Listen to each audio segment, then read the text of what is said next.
The Halo franchise is going in a new direction. Rockstar is finally releasing a long sought after game on PC. Nintendo revealed new hardware, and it's not what you think. I'm the Corey, your resident entertainment techie, and welcome to This Week in Entertainment Tech.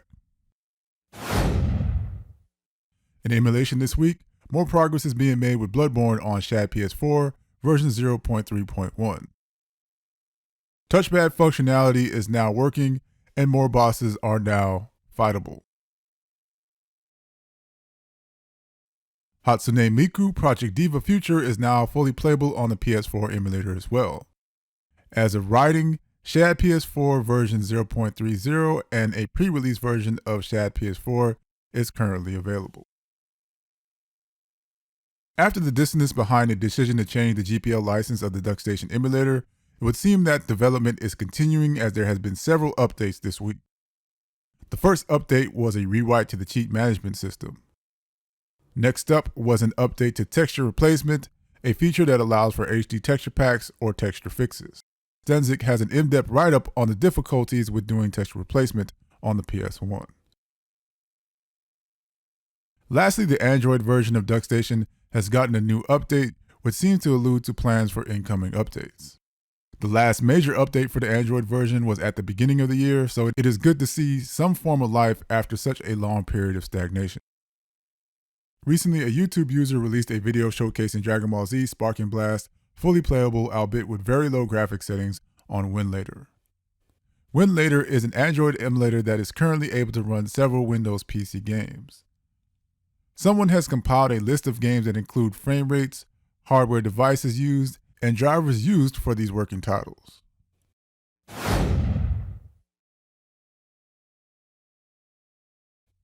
In our main news this week, Halo is going through major changes for the next game in the franchise.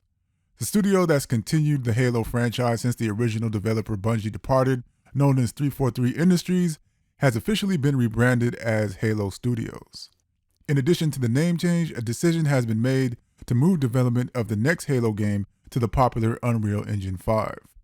Footage of this new development can be seen on the announcement trailer, and while there are not any details on just how close they are to the new game's completion, it certainly looks like they have already started to flesh out environments and character models for the title in question. Rockstar is finally bringing Red Dead Redemption and Undead Nightmare to the PC. Red Dead Redemption originally released on Xbox 360 and PS3. It has been 1 year since a remastered version of the game released for PS4 and the Nintendo Switch. Fortunately, the wait for the PC port will not be long, as it will officially release on October 29th. There are several enhancements which include 4K resolution with up to 144Hz and support for ultra-wide monitors as well. Features will include NVIDIA's DLSS version 3.7 and frame generation with AMD FSR 3.0 also being included.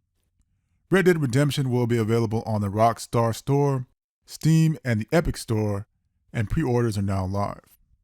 An overview trailer has been released for the upcoming Mario & Luigi Brothership, detailing gameplay, level design, and new characters. Brothership feels like an amalgamation of different genres, as there are hints of stealth gameplay, platforming, and turn-based strategy all rolled into one.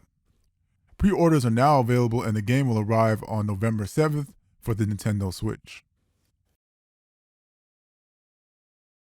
Metaphor ReFantazio is now available on Xbox Series XS, PS5, PS4, and PC via Steam or the Windows Store.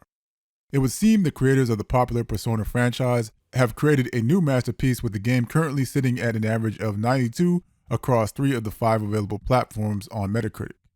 A prologue demo is currently available on PS5, Xbox Series XS, and PC via Windows or Steam. Silent Hill 2 Remake is now available for PC via Steam and the PlayStation 5. The original game, which released back in 2001 for the PlayStation 2, Xbox, and Microsoft Windows, is considered one of the best games of all times among game critics. It would seem that this remake, handled by a developer who didn't quite make a splash with their last game, has successfully quieted all doubters, with the game comfortably sitting at an average of 86 on Metacritic. For those who are interested in playing the original version of Silent Hill 2, it can still be purchased in a special HD collection on the Xbox Store, with the game being backwards compatible with Xbox Series XS. There are also retailers that are still selling the physical copy of the PS3 version as well. Dragon Ball Z Sparking Blast has officially arrived on the PlayStation 5, Xbox Series X and S, and PC via Steam. A successor of the Budokai Tenkaichi series, Sparking Zero is going big with a roster of 180 fighters spanning from Dragon Ball Z, Dragon Ball GT, Dragon Ball Super, and even characters from the Dragon Ball movies. At the moment, Sparking Blast is averaging an 82 across all 3 platforms on Metacritic.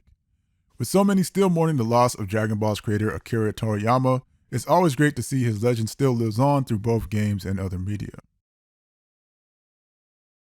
Star Wars Episode 1 Jedi Power Battles is being released on Xbox One, Xbox Series XS, PlayStation 4, PlayStation 5, Nintendo Switch, and PC via Steam. Originally released on PlayStation 1 and Dreamcast, Jedi Power Battles is a co-op beat-em-up that puts you in the shoes of a Jedi Master as you play through levels that are based on the Star Wars Episode 1 Phantom Menace. This new port will include 13 unlocked playable characters, a choice of classic or modern control schemes, and more that has yet to be revealed for the 25th anniversary of this title, which will be releasing next year on the 23rd of January. Digital Eclipse, developer of the upcoming Tetris collection called Tetris Forever, has revealed the full list of Tetris games that will be available. Versions include the first Tetris released on the Electronica 60, the Famicom version, and even the Apple II version as well. A completion of the original Tomb Raider series is releasing in 2025. Tomb Raider 4, 5, and 6 Remastered is set to arrive on PS5, PS4, Xbox Series XS, Nintendo Switch, PC via Steam, GOG, and Epic Stores on February 14th, 2025. PlayStation Plus has revealed their games for the month of October. Highlights include Dead Island 2, The Devil in Me, and Return to Monkey Island. Amazon Prime Gaming has revealed their free games for the month of October. The first set of games include Doom Eternal, BioShock Remastered, and Tomb Raider Legend. Upcoming games will comprise of Plague Tale Innocence, Status Bone Totem, and Scorn. The PlayStation 5 Pro is now available for pre-orders at participating retailers. Best Buy, Walmart, Amazon, Target, and GameStop are all currently open for pre-orders as we near the release of this console upgrade, which will officially launch on November 7th. Rumors continue to swirl around the first lineup of the RTX 50 series of graphics cards. Consumer tech website WCCF Tech has a source that is now saying the 5080 might have memory that runs up to speeds of 32 gigabytes per second.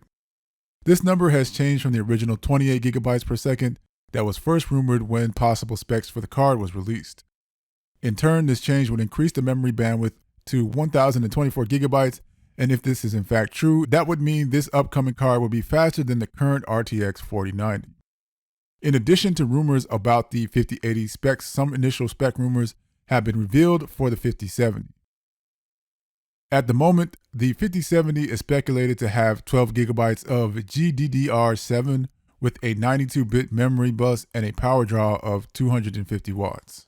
Many have surmised that the first lineup of the RTX 50 series of cards will officially be revealed at CES next year, as Nvidia has already confirmed the keynote will be hosted by none other than the CEO of the company, Jensen Huang. Intel has officially revealed their next generation of desktop CPUs. Codenamed Arrow Lake, Intel is rebranding their upcoming high-end CPUs as the Intel Core Ultra 200S series. One of the more controversial decisions on the new line of CPUs is the absence of hyperthreading.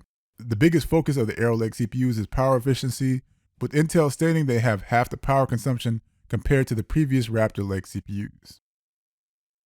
In terms of max clocks, Arrow Lake CPUs are going to be lower than that of Raptor Lake, though they claim it will have the same or better performance.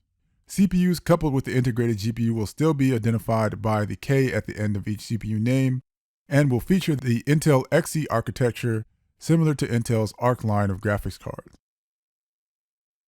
Many are speculating that these new lines of CPUs will not best the 7800X3D, which is currently considered the best gaming CPU on the market.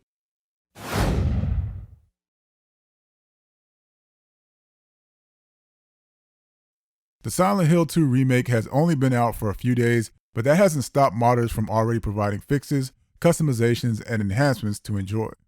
Currently, the most popular mod is Ultra Plus, which offers fixes for stutters, particle trails, fog noise, and reflections.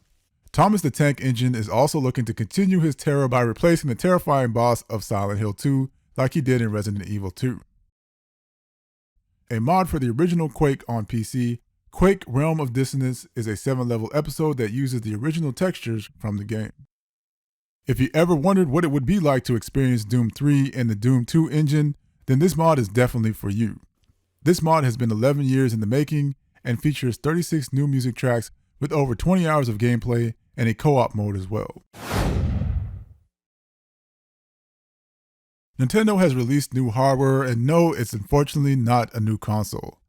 A new take on an additional alarm clock.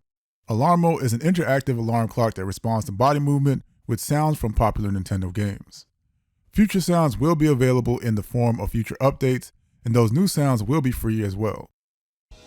That is all for the news I have for this week. If you enjoyed the information I presented, please make sure you give the video a like. This also took a great deal of time to put together, so if you want to see the series continue, please make sure to subscribe, as it will motivate me to continue providing these videos consistently every week. For now, this is The Core, your resident entertainment techie, signing out.